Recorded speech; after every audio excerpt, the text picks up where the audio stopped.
Now that we have dealt with the importance of sleep and its effects on our metabolism, it is time to jump into the action. Let's find out what lowers our sleep quality and what we can do to sleep better.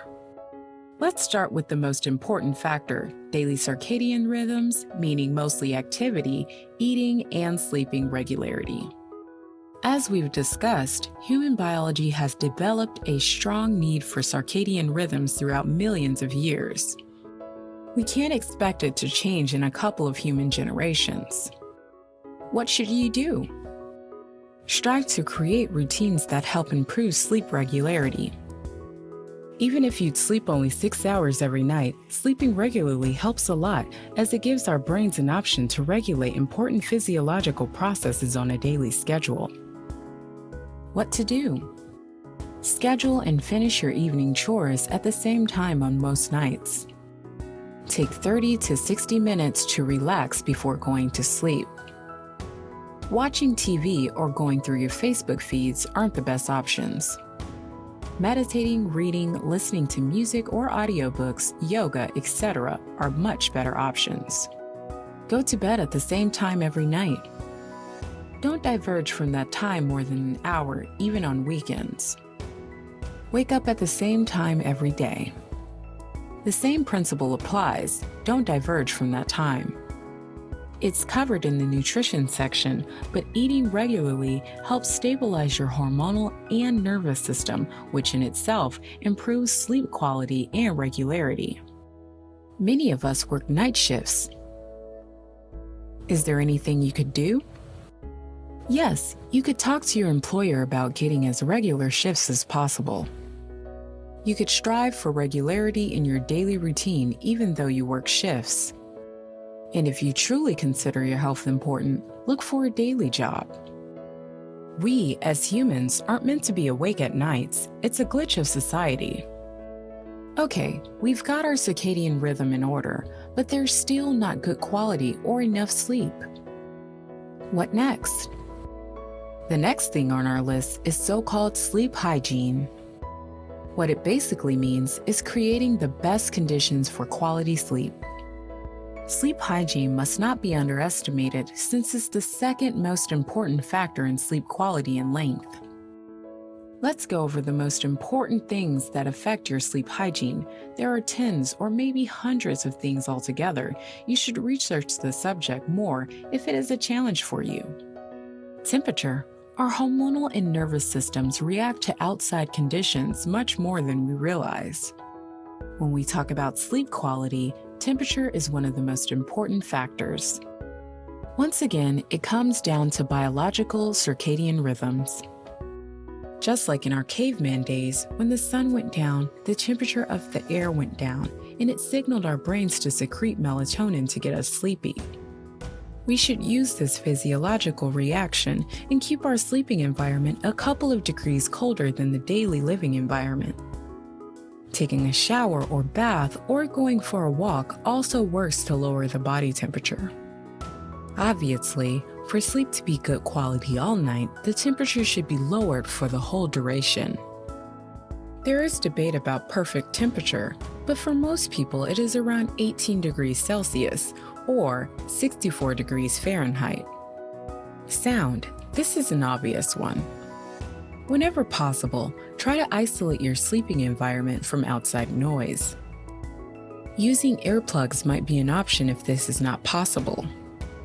Light. We will be talking about the blue light in the next section, but all the light in our sleeping environment gives our brain a false signal that it shouldn't be in a deep sleep because there is light outside. Keep your bedroom dark, meaning all the devices and street lights besides lamps, etc. Mattress should be a fit for your body. Most often, a harder mattress is better for quality sleep, but it depends on the person. Those were the most important outside factors, but there are intrinsic factors.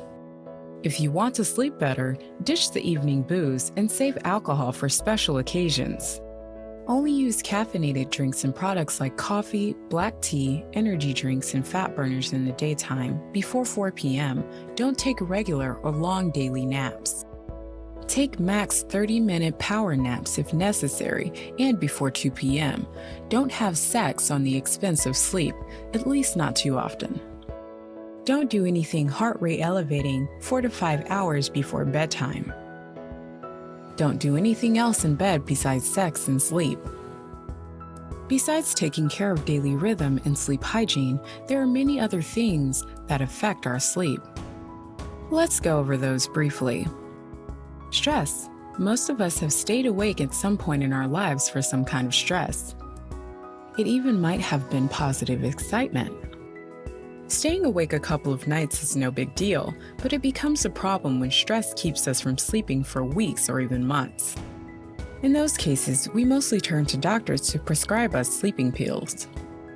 But it's only the symptomatic treatment, and sleeping pills will never replace normal sleep. Sleeping pills affect the sleep structure negatively, and even though you might be sleeping 8 hours a night under their influence, the actual quality sleep translates to 5 hours. Most sleeping pills are very addictive, which makes them even worse sleeping aids. If you need to take sleeping pills, choose ones that aren't benzodiazepine category. The point is that you have to deal with your stress, not just the symptoms. There will be more about stress in a different chapter. Getting enough sleep. This is the one thing we mostly talk about when we talk about sleep and health. Each of us has our own optimal sleep time.